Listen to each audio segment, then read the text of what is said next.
आमच्या शेजारी राहणारा एक मुलगा आहे सिद्धार्थ मोने. मला म्हणाला मला श्रुती मराठीशी लग्न करायचंय. म्हटलं रे हो मी काही झालं तरी श्रुती मराठीशीच लग्न करणार.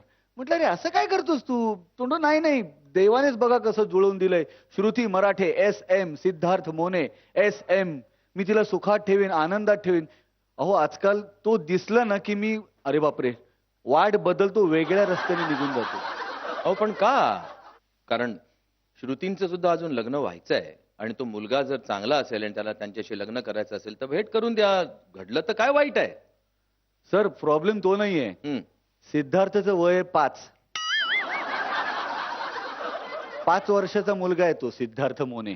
म्हणजे आबाला वृद्धांना वेड लावणारे ह्या अप्सरा आहेत ना हे मला ह्या पर्वतनं दिसतंय. लावण्यवती अप्सरा श्रुती मराठे हिला आपण जोरदार टाळ्यांच्या गजरात इथे आमंत्रित करूया.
तर काय बोलू हिला. आणि आता काय त्या सिद्धार्थ मोनेला उत्तर देऊ. अगं तो 5 वर्षाचा सिद्धार्थ मोने तुझ्या प्रेमात आहे आणि तुझ्याशी लग्न करायचं म्हणतोय. मी त्याला कसा बसा दूर ढकलला होतास. तू आता परत लहान मुलीचा डान्स केलास. तर काय मत आहे तुमचं. मी सांगू का तुम्हाला. मला तुम्ही कशा वाटता. सांगा ना सर.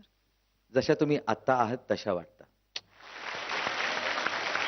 याचं कारण की तुम्ही कितीही मोठ्या दिसत असला तरीही तुम्ही एक बाळ आहात.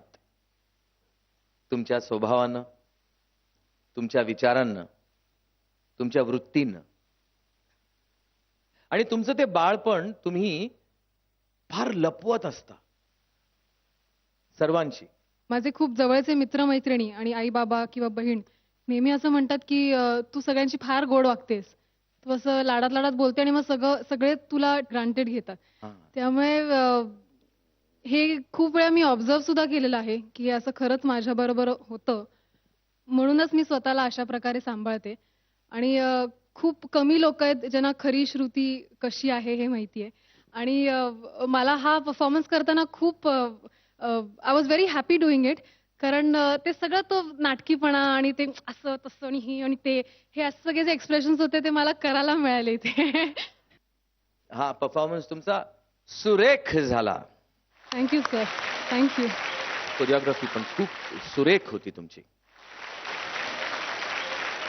त्याचबरोबर तुम्ही